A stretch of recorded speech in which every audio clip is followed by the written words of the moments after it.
कहा जाता है कुछ रातें आम नहीं होती, कुछ रातें ऐसी होती हैं जिनमें रास्ते बदल जाते हैं, साएं बोलने लगते हैं और आम सफर अजीब घटनाओं में बदल जाता है। आज की कहानी ऐसी ही एक रात की है जहां एक साधारण बैलगाड़ी का सफर मौत की सवारी बन गया। बेटा मत जा, बहुत देर हो गई है, सूरज भी अब ढलने वाला है। मुझे कुछ ठीक नहीं लग रहा। माँ चिंता मत करो, कुछ नहीं होगा। दोस्त की शादी है, मेरा जाना जरूरी है। अगर मैं नहीं जाऊंगा तो अच्छा लगेगा क्या? सुबह चला जाता तो इतनी चिंता नहीं होती बेटा। आज अमावस की रात है और वो रास्ता कितना खतरनाक है, तुझे मालूम है ना? माँ पता नहीं आप भी कैसी बेकार बातों पर भरोसा कर लेती हो। अगर मैं नहीं गया तो दोस्त मुझसे नाराज हो जाएगा, मुझे जाना ही पड़ेगा। अच्छा बेटा ठीक है, लेकिन मेरी एक शर्त है। जिस रास्ते में वो बरगद का पेड़ है उधर मत जाना, नदी वाले रास्ते से जाना। माँ लेकिन नदी वाले रास्ते से जाऊंगा तो बहुत देर हो जाएगी। उस रास्ते से वो गांव काफी दूर पड़ता है। ठीक है बेटा, तो फिर तू कहीं नहीं जा रहा, सीधा अपने कमरे में जा और सो जा। अरे नहीं नहीं माँ, तुम जिस रास्ते से बोलोगी मैं उसी रास्ते से जाऊंगा, बस। ठीक है, जा कमरे से अपने कपड़ों की बैग ले ले। ठीक है माँ। ठीक है माँ, मैं जा रहा हूँ। रुक, मेरी बात ध्यान रखना, नदी वाले रास्ते से ही जाना। हाँ माँ, मैं उसी रास्ते से जाऊंगा। अब मुझे देर हो रही है, मैं निकल रहा हूँ। ठीक है बेटा, संभल के जाना और मेरी बात याद रखना। माँ भी ना बहुत ज्यादा टेंशन लेती है और अंधविश्वास पर यकीन करती है। चलो रे मोती, चलो हीरा, आगे बढ़ो। गांव से बाहर निकलते ही रास्ता सुनसान हो गया। पहले कुत्तों के भौंकने की आवाजें आईं, फिर वो भी गायब हो गईं। अब सिर्फ बैलगाड़ी की चरमराहट और बैलों की टापों की आवाज थी। कुछ दूर आगे बढ़ने के बाद विजय के सामने दो रास्ते आ गए। एक रास्ता नदी की ओर जाता था और दूसरा वही बरगद के पेड़ वाला रास्ता, जिसके बारे में उसकी मां ने सख्त मना किया था। विजय को कुछ समझ नहीं आया। उसने बिना ज्यादा सोचे सीधे बरगद वाले रास्ते की ओर बैलगाड़ी मोड़ दी। कहा जाता है कि उस रास्ते पर एक साया हर वक्त महसूस होता है, लेकिन असल में वो साया उसी बरगद के पेड़ से निकलता है और वहीं जाकर खत्म हो जाता है। बैलगाड़ी उस रास्ते पर आगे बढ़ने लगी। चारों तरफ सन्नाटा था, बस बैलों की टापों की आवाज और पहियों की चरमराहट। थोड़ी दूर जाने के बाद हवा अचानक भारी लगने लगी और तभी आसपास से अजीब अजीब आवाजें आने लगीं। कभी पत्तों के सरसराने की, कभी किसी के चलने की, और कभी जैसे कोई धीमे से नाम लेकर पुकार रहा हो। विजय बरगद के पेड़ के पास पहुंच गया। बिना रुके वह उससे थोड़ा आगे भी निकल गया, लेकिन तभी उसे एहसास हुआ कि उसके पीछे कोई चल रहा है। कदमों की आहट साफ सुनाई देने लगी, जैसे कोई उसकी ही रफ्तार में उसका पीछा कर रहा हो। ये कदमों की आहट नहीं थी, हवा में जैसे कुछ तैर रहा था, एक ठंडी भारी सी मौजूदगी। विजय ने मुड़कर देखा था, लेकिन वहां कुछ भी नहीं था, खाली रास्ता और सन्नाटा। फिर भी उसका दिल मानने को तैयार नहीं था, क्योंकि हवा अब उसके चारों तरफ अजीब तरह से घूमने लगी थी। ऐसा लग रहा था जैसे कोई काली परछाई हवा में उड़ती हुई उसके बिल्कुल पीछे। अचानक हवा बिल्कुल थम गई। बैल वहीं रुक गए, जैसे आगे बढ़ने से डर रहे हों। विजय ने लगाम खींची, लेकिन उसी पल पीछे से एक ठंडी सांस उसके कानों के पास महसूस हुई। विजय ने तुरंत पीछे मुड़कर देखा, लेकिन वहां कुछ भी नहीं था। रास्ता वैसा ही खाली पड़ा था और तब कहीं बहुत दूर से एक औरत के रोने की आवाज आई। रोना इतना धीमा था कि समझ ही नहीं आया वो आवाज हवा में घुल रही है या सीधे उसके कानों में उतर रही है। विजय का दिल जोर जोर से धड़कने लगा। वो घबराकर कभी दाईं तरफ देखता, कभी बाईं तरफ, लेकिन अंधेरे के सिवा उसे कुछ भी दिखाई नहीं दिया।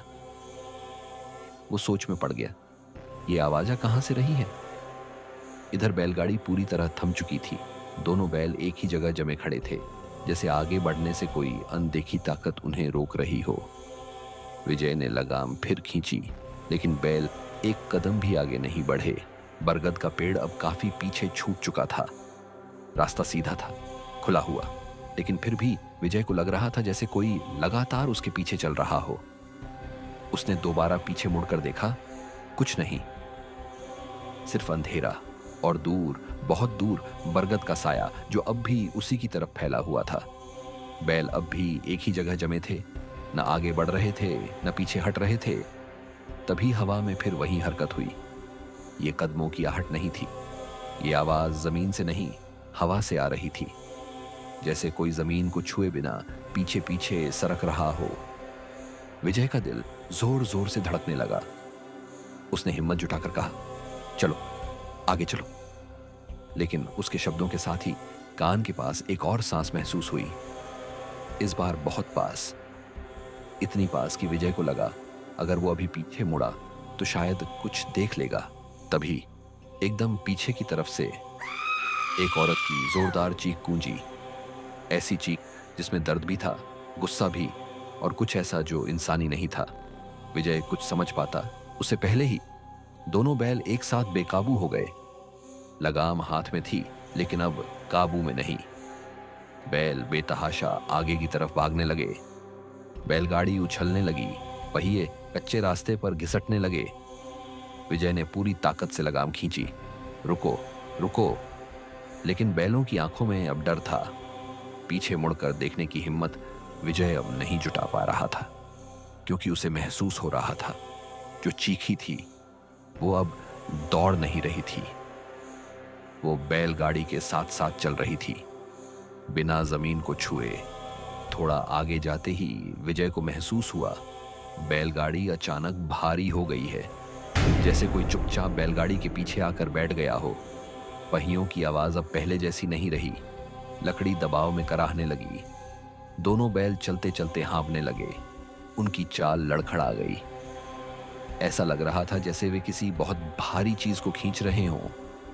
विजय का दिल तेज तेज धड़कने लगा। उसने हिम्मत जुटाकर धीरे धीरे पीछे देखा, और उसी पल उसकी नजर बैलगाड़ी के पीछे बैठी एक औरत पर पड़ी। औरत का मुंह दूसरी तरफ था, पीठ विजय की ओर, इसलिए उसका चेहरा दिख ही नहीं रहा था। उसका पूरा शरीर बिल्कुल स्थिर था, ना कोई हरकत ना कोई आवाज। विजय की सांस अटक गई, उसका शरीर डर से सुन्न पड़ गया, और इससे पहले कि वो कुछ समझ पाता, पलक झपकते ही वो औरत वहां से गायब हो चुकी थी। बैलगाड़ी फिर से हल्की हो गई, जैसे पीछे कभी कोई बैठा ही ना हो। लेकिन उस पल विजय को समझ आ गया था, वो इस रास्ते पर अकेला नहीं है। औरत के अचानक गायब होते ही विजय ने घबराकर जोर से लगाम खींची। चलो, तेज चलो। बैलगाड़ी तेज हो गई, पहिए कच्चे रास्ते पर जोर से चरमराने लगे। लेकिन विजय को हर पल यही लग रहा था जैसे उसके पीछे कोई चल रहा हो। वो मुड़ा नहीं, उसने पीछे देखने की हिम्मत नहीं की। तभी पीछे से एक आवाज आई, विजय। वो आवाज बहुत पास से आई थी। उसका नाम फिर से लिया गया, विजय रुक जा। विजय का दिल जोर से धड़कने लगा, लेकिन उसी पल उसके मन में एक खौफनाक बात उभर कर आई, अगर मैंने पीछे देखा तो शायद जिंदा नहीं बचूंगा। उसने आंखें सामने गड़ाए रखी, लगाम कसकर पकड़ी और बैलगाड़ी को और तेज भगा दिया। आवाजें अब भी पीछे से आ रही थीं, कभी उसके नाम की पुकार, कभी हल्की हंसी, कभी सांसों की आवाज। लेकिन जैसे जैसे वो गांव के पास पहुंचा, आवाजें धीरे धीरे कम होती गईं, और तभी उसे सामने गांव की रोशनी दिखाई दी। जैसे ही बैलगाड़ी गांव की सीमा में दाखिल हुई, पीछे की सारी आवाजें अचानक खामोश हो गईं। विजय ने गांव में पहुंचते ही बैलगाड़ी रोकी। वो कांपते हुए नीचे उतरा और सीधे अपने दोस्त के घर पहुंच गया। उसने किसी को कुछ नहीं बताया। पूरी रात शादी में मौजूद रहा, लेकिन उसकी नजरें हर समय पीछे ही ढूंढती रहीं। सुबह होने पर उसने हिम्मत जुटाकर गांव के बुजुर्गों को सब कुछ बताया। ये सुनकर एक बुजुर्ग ने कहा, बेटा, अच्छा हुआ तूने पीछे नहीं देखा।